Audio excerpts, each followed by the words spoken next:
a regenerative real estate and holistic wellness organization dedicated to embodying love and truth as the foundational spiritual principles for an awakened community.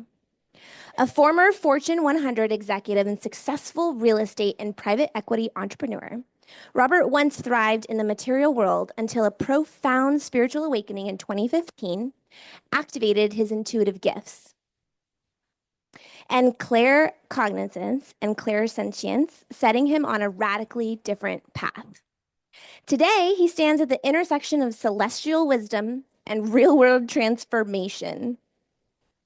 A certified medium with an MBA from Columbia Business School, Robert blends deep esoteric knowledge and pragmatic insight, guiding elite leaders, visionaries, and seekers towards their highest potential. Help me welcome Robert. Woo! Thank you. I really appreciate it. I have interesting things to say, people. I mean, come on in. Yeah, call them in. I didn't come here for shits and giggles. Anyway, whoever wants to join me. This weekend has been beautiful. The last couple of days have been absolutely stunning, and nothing I'm going to say or share contradicts anything that has been shared already.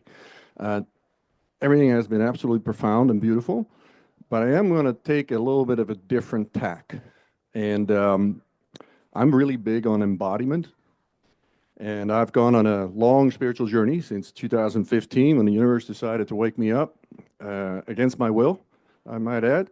And I found out I went really far into spirituality and all the beautiful things and all the beautiful mathematics and all the information. And, I have a big brain so I can hold a lot of it.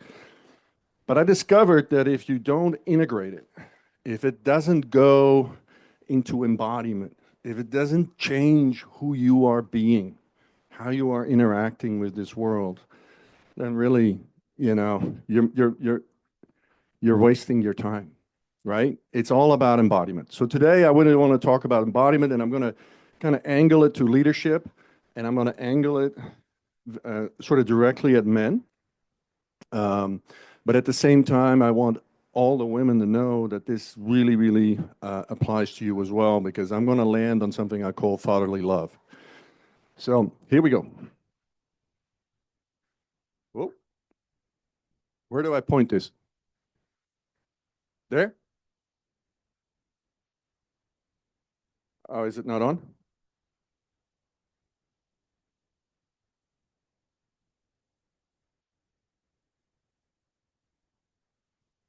Sorry.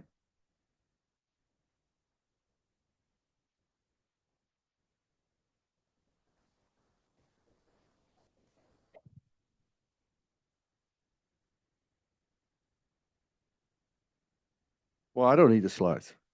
Why not? The first slide is a quote by Plato. And the true measure of a man is what he does with power. And the second slide, there's the true measure. We can go to the second slide right away. Is what I call, this was my little introduction, I call this the alpha shit show. And the alpha shit show is why the world looks the way it does.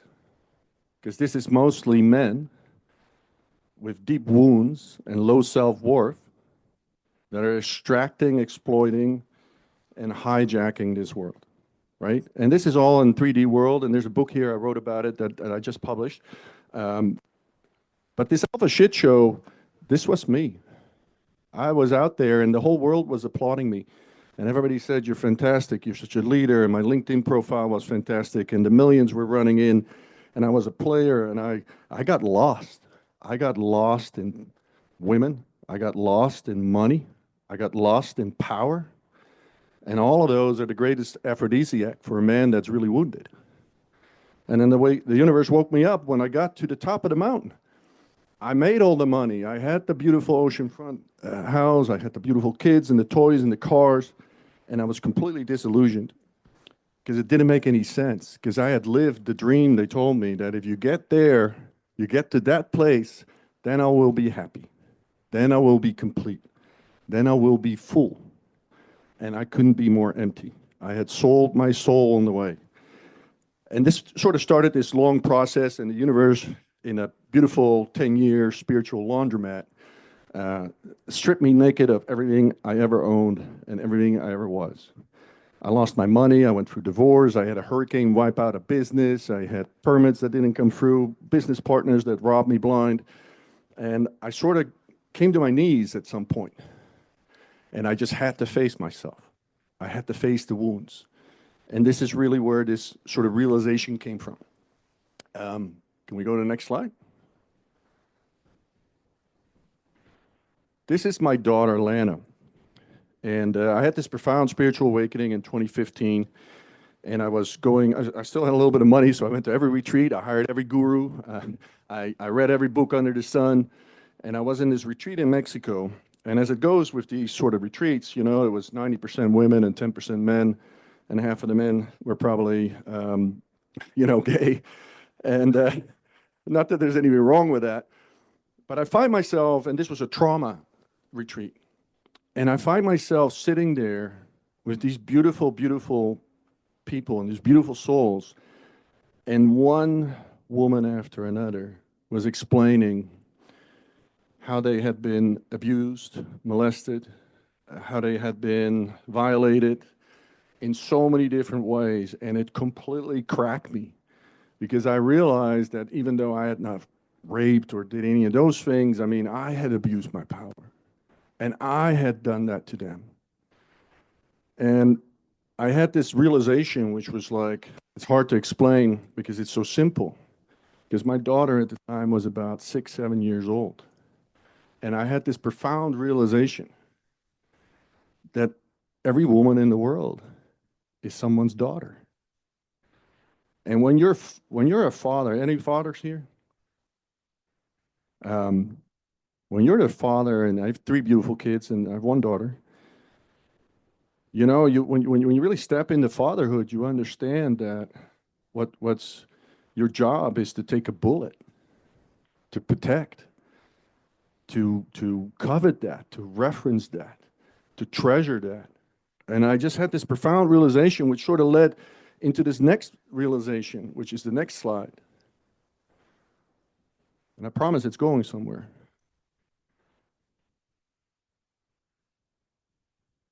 Yeah, okay. Well, the next realization was, so I'm connecting the dots, and I have this fatherly love come through me. And I was like, fuck, all of creation is feminine. And all of creation is sacred.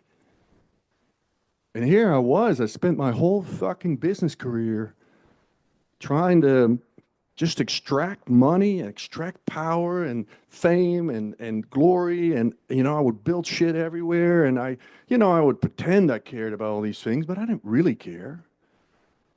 You know, there was no real love for it. Nothing was sacred. And once you have this realization that everything is feminine, everything of creation, everything in existence, you know, this tent, this woman, Mother Earth, this tree, this business, everything is feminine. Everything is sacred. That blows your mind wide open. We can go to the next page. And so I landed on this place where, you know, the true masculine leadership is we have to be in service. That's actually what we're here to do. We got it all fucked up. We think we're here to fill our own pockets.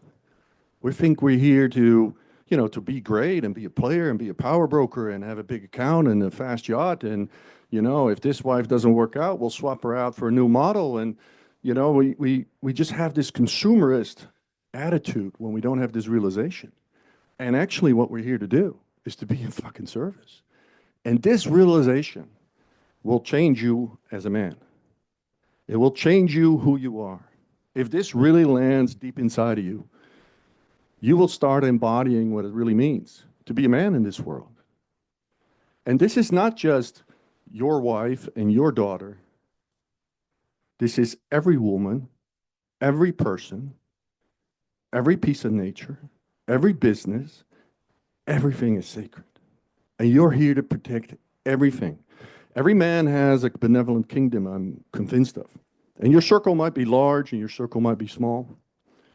But in your benevolent kingdom, you're responsible that everything is safe, everything is protected, and everything becomes better and flowers and blossoms and becomes more beautiful. This is your masculine leadership that you bring into the world. And I don't give a shit if you have a company with 5,000 people and $1 billion in turnover, or you're a master carpenter. It's the same thing. It's the same principle. It doesn't matter what you do. It is how do you embody this sacred fatherly love, I call it. We could go to the next slide. And so the foundation of this is integrity and honor. And the first integrity and honor we need to restore is with ourselves, because we violate our own principles.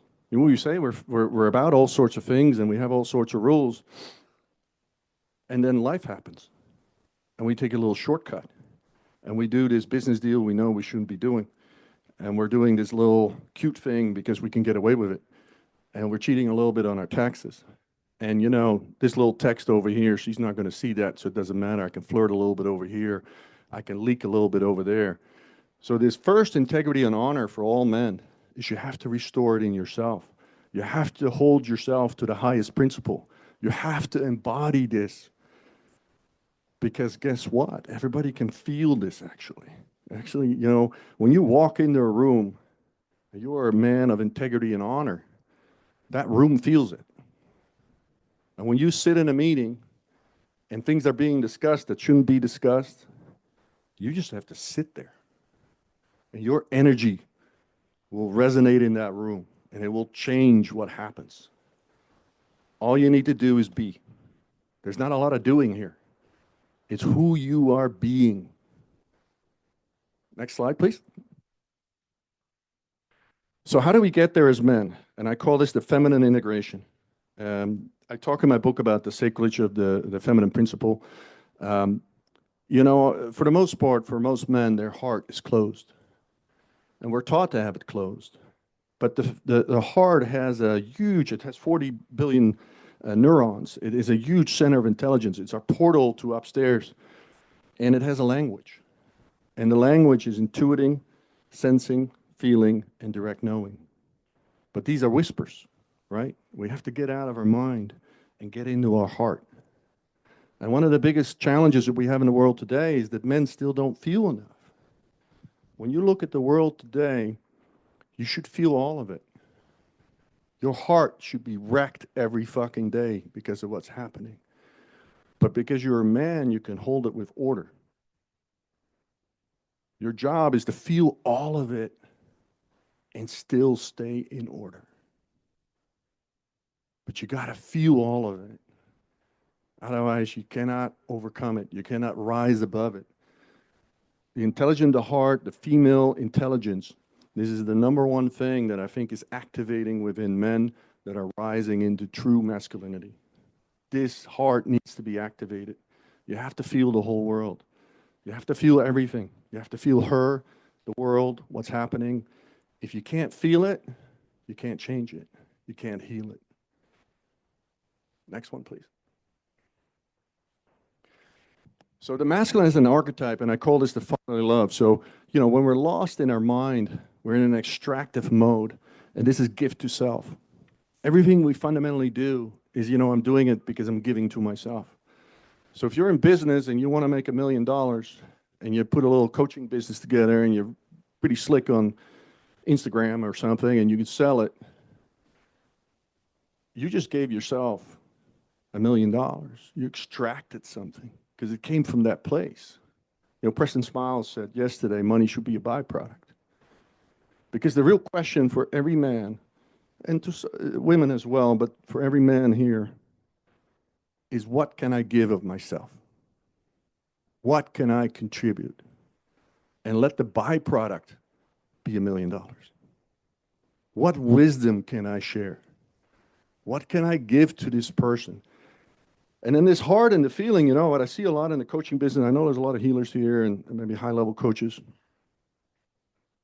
I'm always heartbroken when I see people that are signing up for the wrong course that they can't afford. And then they get stuck and they ask for a refund or they ask to get out. And then they get no. I even know of some people that will send debt collectors So you're going to draw someone into your program, push them into debt, and then you're going to send a debt collector? You're going to fuck up their life? That has nothing to do with love. That has nothing to do with compassion, right? So when we run these businesses, any business, right, we got to lead from the heart. If that person is in your program and they're broke and they can't afford it, you got to own that. That's the wrong person in your program. And maybe they can't show up yet, and maybe they didn't rise quite to the whole curriculum, and maybe they couldn't hit it out of the park, but you have to be a Samaritan in life, you know? You have to have kindness. You have to have compassion. I mean, these are really the fundamentals of sort of the fatherly love that we can bring into the world, that will change the world. Go to the next slide, please. So this is one of my favorite paintings. This is the Hand of God, 16th Chapel, Michelangelo. Beautiful piece of art. And of course, you know, there's a characterization of God, and it's the finger touching Adam or Lucifer, or whoever they say it is. But, you know, when we touch divinity, something changes. And every mortal man, you are here on earth to be a representation of God and to touch that finger on everybody that you can find and make them feel loved and make them feel worthy and make them feel important and make them feel seen and heard. This is how you give of yourself. This is how we create a new world. And yeah, we can be cute about business and be smart and have business plans. I do all that shit too. Fine, execute. Nothing wrong with that. But we got to be walking through this earth as men now, right? We have a little bit of a debt balance to make up for. We got to be gentler. We have to touch our finger. We have to bring our own divinity into the world and express it. Can you go to the next slide, please? So this is what I call the true masculine superpowers. And I'll reference some of them. Our biggest superpower is love. Has any of you ever felt completely loved by a man? Like completely? Did it change something? It changes something. And this love can come in many ways. It comes in protection. It comes in provision, compassion, comes in forgiveness. Have you ever fucked up in life? Maybe wronged someone? And that man forgave you? Have you ever experienced that? This is a superpower that we have. We can rise above every situation and forgive. No matter if you screwed me over, no matter if you robbed me blind, I can still forgive you. I can still elevate you. This is a superpower. Not making $10 million, I promise you. Bring this into the world and things will change. And then we have this calm order. And today, you know, we're in a world of chaos and disruption.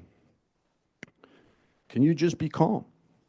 Can you just hold your peace? Can you feel it all and just be order? This is a service to humanity right now, right? And not be swayed by opinions and go all over the place like a leaf in the wind. You just stand solid. You just order. And let all this chaos around you just swirl around you like a hurricane. And you're the eye of the hurricane. Now that's a masculine superpower. And it's born from love as well. And every woman here will tell you that when she's going through one of her tempests, that this is actually what she needs most. She doesn't need your fucking solutions. She doesn't need your answers. She doesn't want you to solve anything, right? She just wants you to hold order. Because chaos diffuses in order. Order is of a higher order, literally. All chaos, when it meets order, transmutes into order. This is a cosmic law. This is why, as a man, order is your superpower. Because you go into chaos with pure order, inner stillness. You're going to diffuse the chaos. It will happen. Trust. Have you ever been trusted? Has like in a fatherly way, someone placed trust in you and said, I know you can do this? This is a masculine superpower. We can go around the world, and especially the ones that are struggling, and especially the ones that haven't made it yet, and especially the ones that, are still searching for answers. You can just stand next to them and say, I believe in you. And it changes them. This is a superpower. I promise you. I mean, all of you have had experiences somewhere in your life where you were just down on the ground and someone said, you know what? I believe in you. I think Zoe was talking about her father that always believed in her, that gave her that space, right? And then I want to talk about grace. And if we can go to the next page. So remember this picture, and I'm going to slide it to grace now. To next slide, please. So fatherly love, and there's such a beautiful thing as motherly love too. But fatherly love has a different texture, right? It's firm. It's powerful. It's resilient. It's like, if you want softness, you want to rest your head on a woman's breast. But if you rest your head on a father's chest, it's firm, solid. There's a texture, there's a patina to fatherly love, right? And we all look for this. This is our deepest wish. And we, as men, we can bring this into the world. This is a superpower. So what is the knowing of grace? The freely given, unmerited favor and love of the Most High.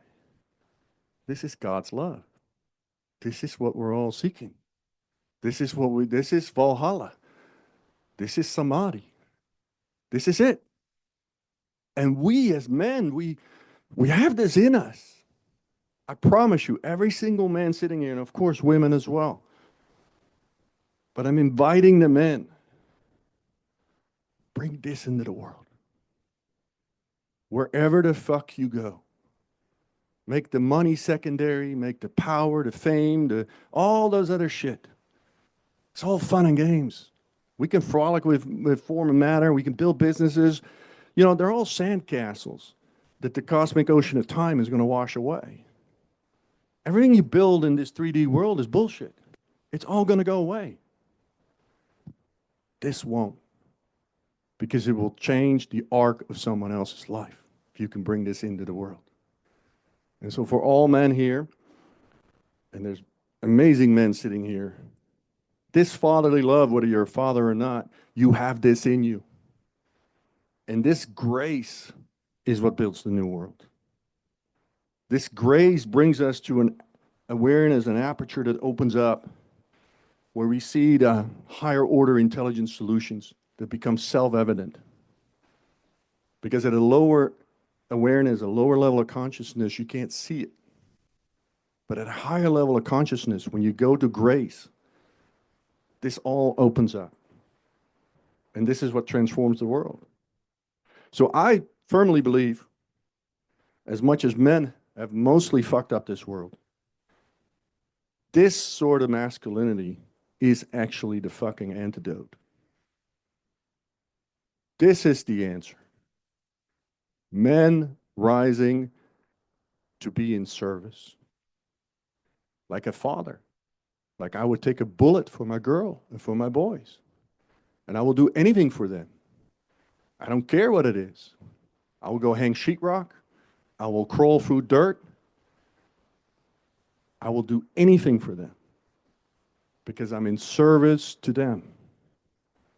We men, adult men, you have to be in service to something. And the most beautiful gift you'll get in return is you will be honored for it. You will get your deepest wish because you will feel your own power in the right way, changing the world, and you will actually feel loved for who you truly are, because we are all grace. We all have this capacity inside of us. So I know that was a little different than sacred geometry and mathematics and all that stuff, but I really believe that spirituality is anchoring it into embodiment. Who are you being minute to minute? Are you kind to the cashier? Are you nice to the person next door? Are you cleaning up trash when you see it, even if it's not your trash? Like, does it change how you do the dishes? Like, this is what spirituality is all about. That's really what changes worlds. When we each change individually, the collective changes. When the collective changes, the world changes. So, fatherly love. Thank you.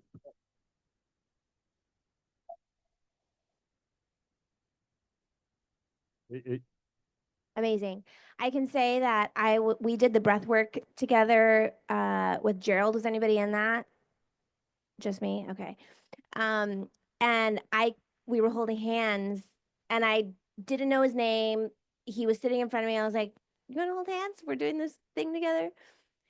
And he pulled my hand closer, and the way you held my hand, there was absolutely this knowing of grace, this fatherly love. And so I could just feel from your essence, no words, your embodiment, that you are walking this talk. So I want to honor you for that. And we'll move to questions.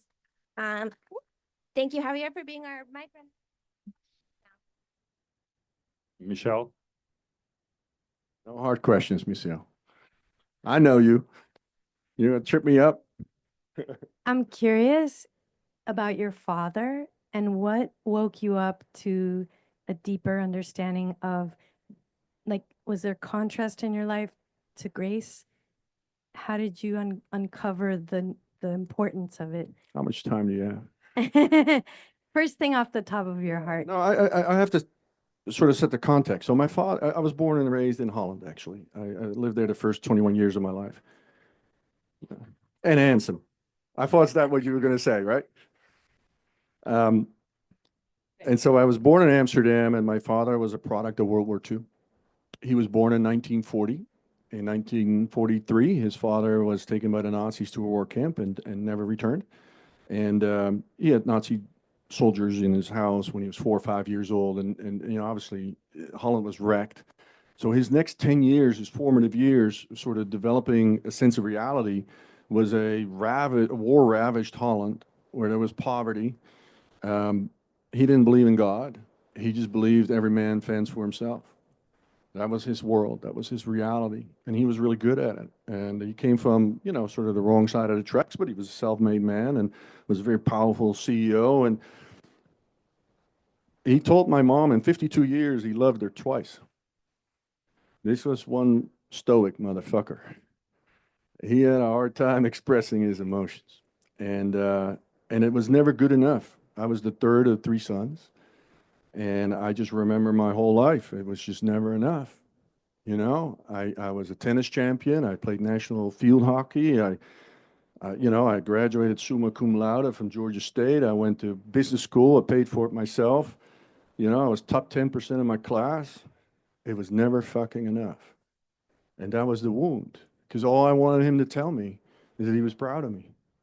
And it was impossible. He couldn't say it. And so he died after 12 years of Parkinson in 2017. And I remember I thought I had done all this work. And this was earlier in the year of when the Atlanta picture happened that summer. And I still remember that I went to his memorial in Holland. And you have all these old family friends that come up to you, you know, and talk about, you know, your father. And they said, "Oh my God, he could never shut up about you. He talked about you all." I still choke up. He talked about you all the time.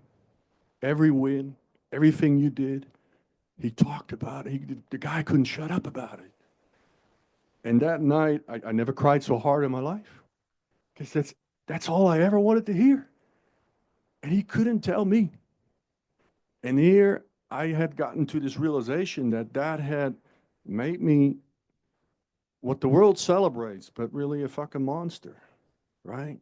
this wounded guy that's highly intelligent, that has an enormous amount of alpha energy, that can sell fucking sand in the desert.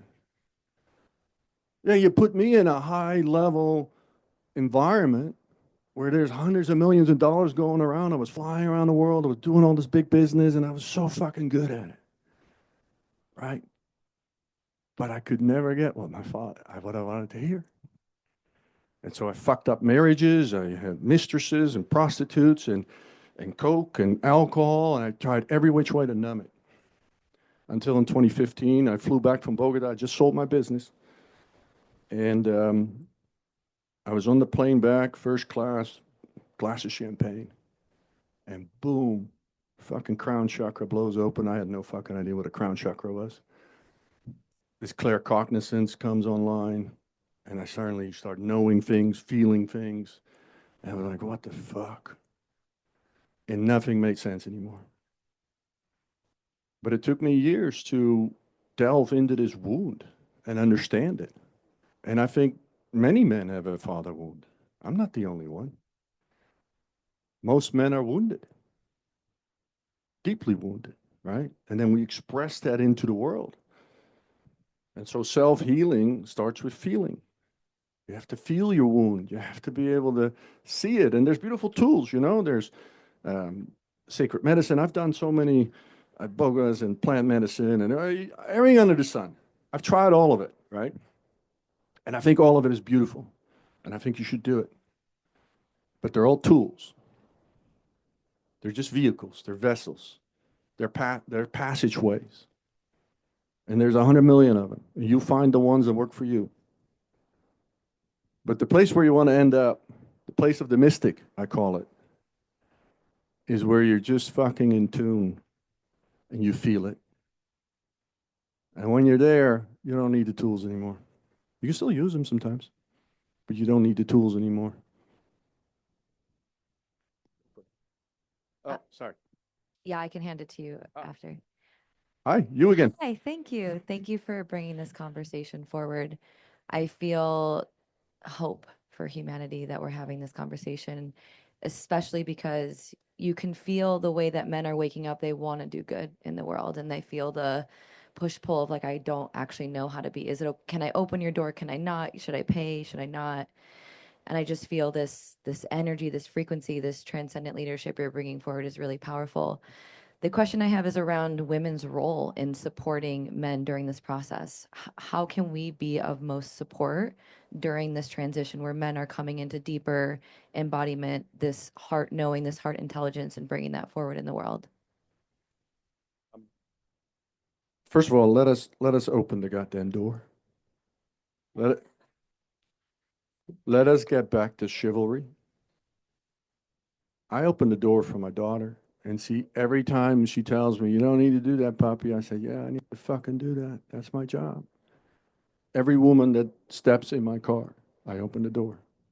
I don't care who you are. Chivalry is important, but how women can help, and now I have to diverge a little bit into the shadow side of the feminine. Women can be, first of all, they all have a memory of an elephant, right?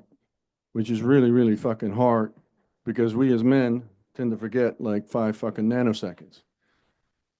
And we are more logically oriented that like I did 97 fucking things great and I fuck up one thing and it's the end of the goddamn world. Like how the fuck did that happen? I don't get the math, right? And I'm just making fun of it because, you know, we should actually be playing a little bit with this, you know, and in a beautiful relationship, you can joke at this, you know, because we all have a human part that gets, you know, has a mushy little heart that gets hurt. And we all have a soul part that can see the big picture, right? And so in a relationship, when we can talk about these things and say, my human part is kind of a little bit bruised, but, you know, in the soul part, I can handle it, right? And then we can create a container so we can have a conversation about it. But I think on the sort of the shadow side of the feminine, pointing out flaws relentlessly is really damaging to a man's psyche. Really damaging. More damaging than you could ever imagine. Because basically what you're saying is, unless you're fucking perfect, right? You're not worthy. And guess what? We're just fucking humans. Sometimes we say the wrong thing. Sometimes we show up late. Sometimes we forget something. Shit happens, right? We have to be able to have flaws. And so I think the space you can create, yeah, he should own it. Yes, he should apologize. And then don't just forgive, but selectively forget. Because if you're going to hold on to every fucking thing, man, that's a big backpack you're carrying around. And then, when something totally unrelated, 3 years of fucking backpack comes on the kitchen table. And as a man, you're like, I don't know how to solve this, man. This is like non-linear fucking chaos. I can handle one issue. I can deal with this one thing and own it and be with it. But how the fuck do I go back 3 years ago and change that? And I thought we talked about it 5 times already, right? So I think that is the biggest way you can give a man cut him some slack, He should own it. He should take responsibility. If he can correct it, all those things he should do 100%. But allow him to be flawed. We're all human, Does that answer your question? I forgot my original question, but I do have a different one. Have you heard of Alison Armstrong and her work in teaching people about proper masculine and feminine orientation? Orientation? I haven't heard of her work. Well, I highly recommend it to all the women out here if you want to understand how to support your men. Read Alison Armstrong's Queen's Code. All right. Benefit you to read it too, because then you can promote it. Beautiful. Anybody else?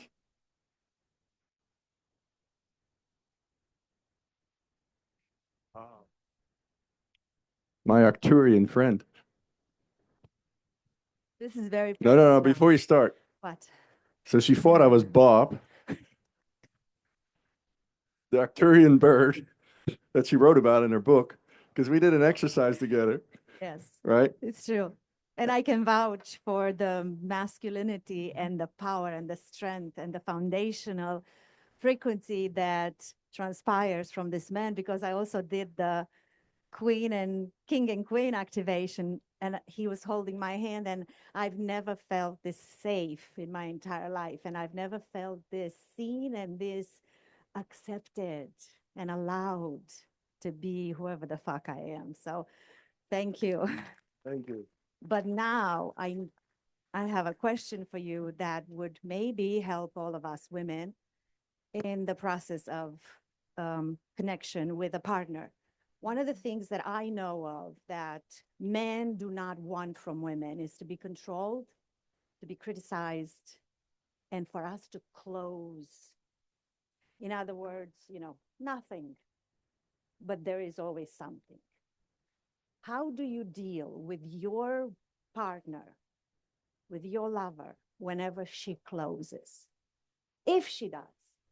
Or if she doesn't, because clearly you guys grew together, maybe there's something. Life happens, right? Yes. I do generally, it's just my philosophy. I don't know. There's no I don't have a science about it. But her nature is to be wild, untamed, open. She wants to open up.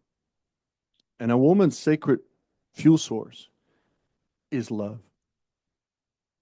You pour love into a woman, she lights up like a pinball machine.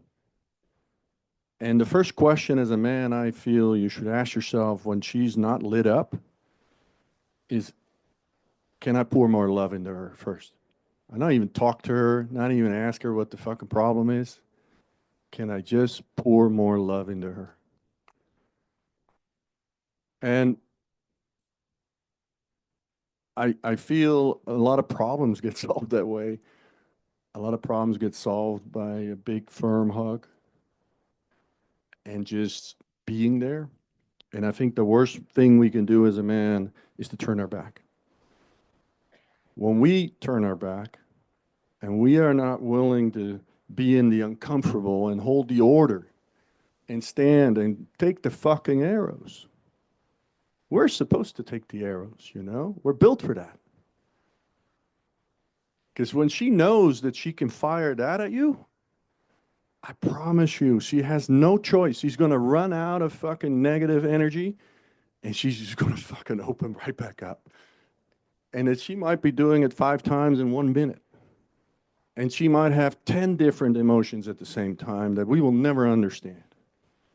But I promise you, if you just stay in order and you just keep pouring love and just be there and be still and calm and love and love and love, whatever form that takes, she's not going to have a chance. She has to open up. Her resistance is going to drop. And it could even happen, I've had this many times, that they forget what they were even angry about. It's already gone. They don't even remember. You asked like 10 minutes later, I said, what was that all about? She said, what are you talking about? Everything is fine, you know? So sometimes you just got to also just let that be, and you don't need to understand it all. You know, if you can just be with it. Does that answer your question? Beautiful. Well, thank you, everybody. I hope you enjoyed this. Let me, so I wrote this book. It came out 2 days ago. It was my birthday. Happy birthday.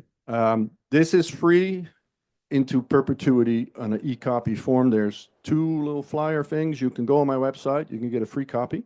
This is my gift to humanity. I wrote this as an expose of what's going on in the world and how we're going to transition out of it, and how this is a transitional phase. And it has a lot of answers. Some of it is very raw, but some of it is extraordinarily hopeful. And when we know sort of in the grand architecture of creation, sort of where we are in the cycle, and we can understand where we're headed, you know, we can have hope and optimism for where we're going and dealing with the crap of what we're in today.